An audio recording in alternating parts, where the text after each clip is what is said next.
नमस्कार जनसंवाद में आपका स्वागत। दोस्तों आ चुके हैं 26 मार्च। फटाफट ब्रेकिंग न्यूज निकल के आ रही है। पहली बड़ी अपडेट निकल के आई है। चुनाव से ठीक पहले भाजपा को तगड़ा झटका, हुई करारी हार।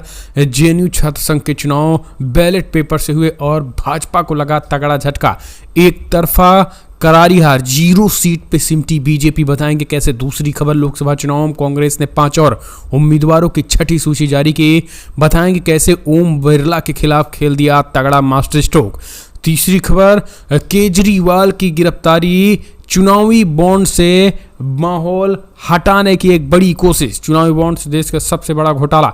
बताएंगे आखिर किसने बताया। और इस बीच शिवपाल सिंह यादव ने कर दिया उत्तर प्रदेश में बड़ा ऐलान, बीजेपी को तगड़ा झटका। बीजेपी ने 111 उम्मीदवारों की 5वीं सूची जारी कर दी। यूपी में बताएंगे कैसे मेनका गांधी के सामने घुटने टेक दिए हैं। और वहीं कंगना रनौत की सूची पर बड़ा बवाल, मंडी से उतारा है। कांग्रेस ने पूछा मंडी में क्या भाव चल रहा है। तो एक एक करके बताएंगे। दिल्ली में बीजेपी अध्यक्ष जेपी नड्डा की पत्नी की कार चोरी, यानी दिल्ली में कानून व्यवस्था, लॉ एंड ऑर्डर पूरी तरीके से फेल, भड़की आम आदमी पार्टी, ये भी बताएंगे। और बड़ी खबर, आम आदमी पार्टी के समर्थन, केजरीवाल के समर्थन में कैंपेन क्या कुछ जारी किया, ये बताएंगे। राहुल गांधी ने क्या कुछ ऐलान करके बताएंगे। उससे पहले छोड़ा समझ, अगर आपने चैनल को सब्सक्राइब नहीं किया तो पल पल के अपडेट के लिए चैनल को सब्सक्राइब करना ना भूलें दोस्तों। और अगर आप भी मानते हैं 2024 लोकसभा चुनाव को फिलहाल ईवीएम फ्री किया जाना चाहिए तो इस वीडियो को लाइक करके अपना समर्थन दर्ज करना ना भूलें दोस्तों। सबसे पहले बड़ी अपडेट निकल के जेएनयू छात्र संघ चुनाव में लहराया लाल परचम, 4 सीटों पर वामपंथी गठबंधन की जीत। एबीवीपी की हुई करारी हार, बैलेट पेपर से चुनाव होते बीजेपी का हुआ सुपड़ा साफ। जी हाँ दोस्तों, बड़ी खबर निकल के आई है जहां वामपंथी गठबंधन ने जेएनयू छात्र संघ चुनाव, जेएनयू चुनाव में सभी 4 सीटों अध्यक्ष, उपाध्यक्ष, महासचिव और संयुक्त सचिव पद पर जबरदस्त तरीके से जीत हासिल कर ली है। रविवार रात 5656 मतपत्रों की अंतिम गिनती के बाद केंद्रीय पैनल के नतीजे घोषित किए गए और चुनाव शुक्रवार को हुआ है। आयशा के धंजे ने 922 वोटों से जेएनयू अध्यक्ष पद जीत लिया और उन्हें 2598 वोट मिले, जबकि एबीवीपी के उमेश चंद्र अजमीरा को महज 1676 वोट मिले। उपाध्यक्ष पद पर यूनाइटेड लेफ्ट के एसएफआई के अभिजीत घोष ने 927 वोटों से जीत हासिल कर ली है। यानी अगर ओवरऑल देखा जाए तो 4 के 4 पद, अध्यक्ष, उपाध्यक्ष, महासचिव और संयुक्त सचिव पद पर तगड़ी जीत हुई है लेफ्ट की। यहाँ पर क्योंकि ईवीएम से नहीं चुनाव हुआ है, बैलेट पेपर से चुनाव होने की वजह से यहाँ पर तगड़ी जीत हुई और चुनाव से पहले बीजेपी के खिलाफ ये माहौल उनकी मुसीबतें बढ़ा दिया है।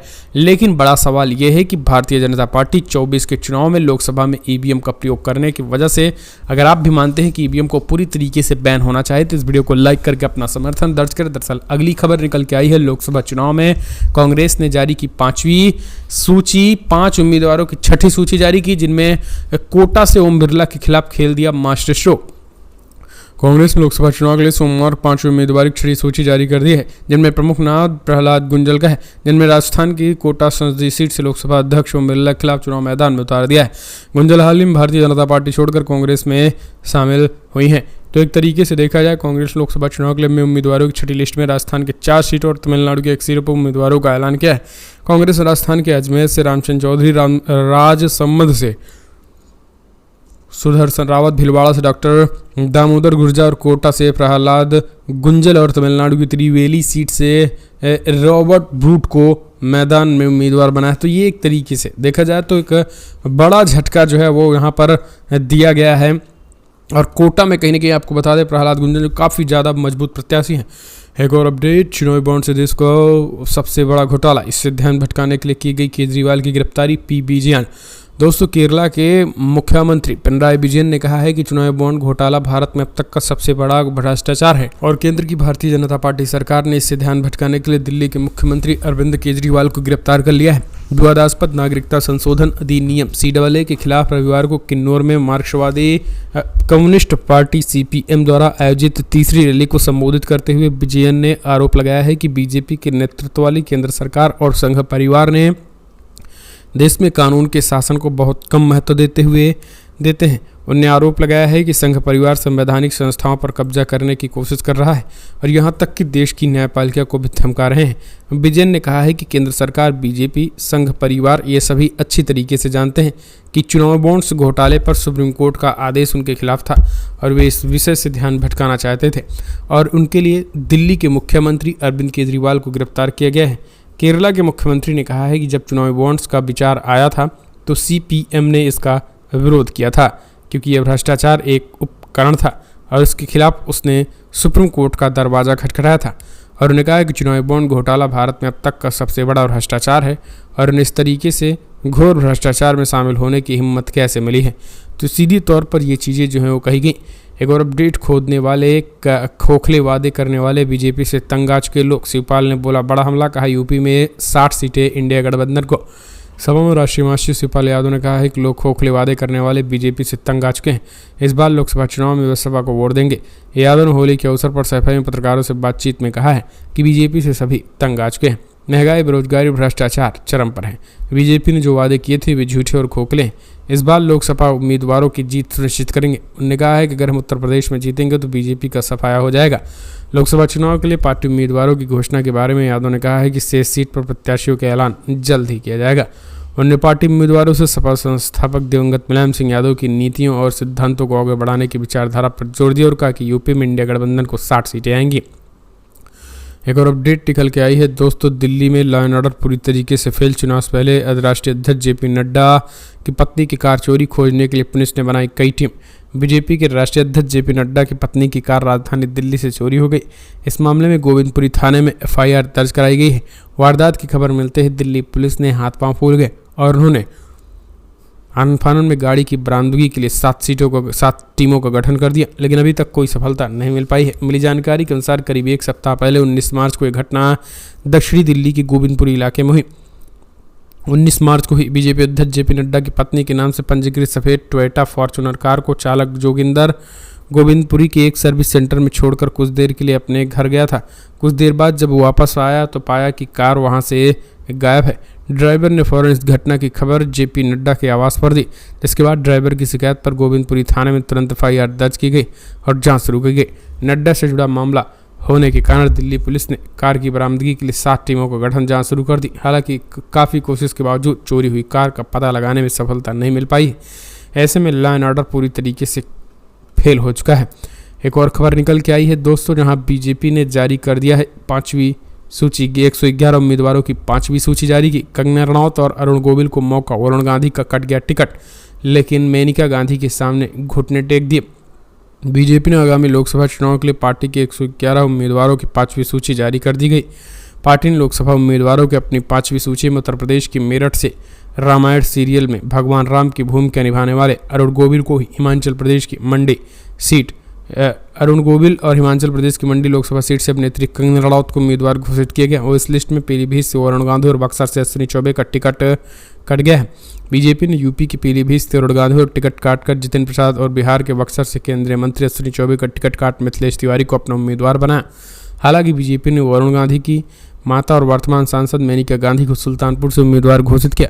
पार्टी ने थोड़ी देर पहले ही बीजेपी में शामिल होने वाले नवीन जिंदल को हरियाणा के कुरुक्षेत्र सीट से उम्मीदवार बनाया। तो ये चीज़ें देखने को मिल रही है, लेकिन यहाँ पर मंडी सीट से जिस तरीके से कंगना रनौत को मैदान में उतारा गया है, ऐसे में सवालों के घेरे में कांग्रेस है। बीजेपी एक और अपडेट, केजरीवाल का समर्थन आपका सोशल मीडिया कैंपेन, सभी नेताओं ने बदली अपनी प्रोफाइल पिक, लिखा मोदी का सबसे बड़ा डर केजरीवाल। दरअसल आम आदमी पार्टी प्रमुख और दिल्ली के मुख्यमंत्री अरविंद केजरीवाल की गिरफ्तारी के बाद से आम आदमी पार्टी लगातार विशेष विरोध के नए तरीके अपना रही है।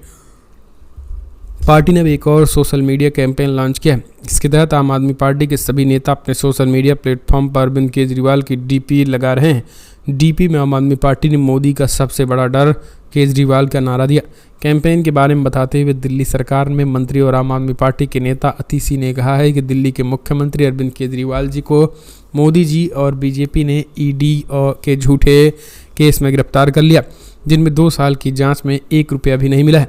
आम आदमी पार्टी के नेता अतिशी ने कहा कि मोदी जी को पता है अगर उन्हें कोई चैलेंज कर सकता है तो केजरीवाल हैं। जैसे रावण को पता था कि भगवान श्री राम खत्म करने वाले हैं, वैसे ही मोदी को पता है कि एक नेता को मोदी हराएगा तो केजरीवाल है।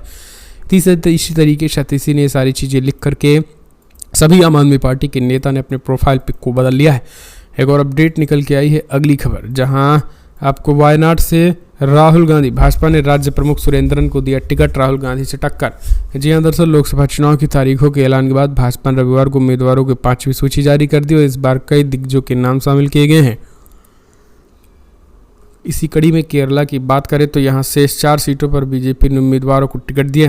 केरला में भाजपा ने वायनाड से अपने राज्य प्रमुख के सुरेंद्रन को, कांग्रेस नेता राहुल गांधी ने के खिलाफ हाई प्रोफाइल वायनाड निर्वाचन क्षेत्र से मैदान में उतार दिया और इसके अलावा भी श्री शंकरा संस्कृति विश्वविद्यालय के पूर्व कुलपति के एस राधाकृष्णन और अभिनेता से नेता बने जी कृष्णा कुमार क्रमशः एर्नाकुलम और कोल्लम निर्वाचन क्षेत्र से चुनाव लड़ेंगे।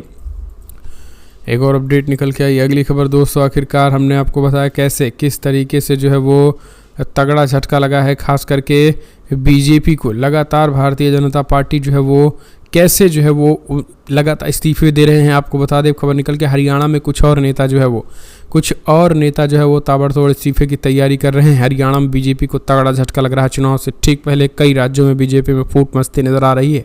एक और अपडेट, यूपी मदरसा बोर्ड एक्ट 2004 असंवैधानिक करार, इलाहाबाद हाईकोर्ट का बड़ा फैसला। यह दरअसल एक बड़ी रिपोर्ट निकल के आई है जहां इलाहाबाद हाईकोर्ट ने यूपी मदरसा बोर्ड एक्ट 2004 असंवैधानिक करार दे दिया है। इस मामले में शुक्रवार को सुनवाई हुई और इस दौरान हाईकोर्ट ने इसे असंवैधानिक करार दे दिया।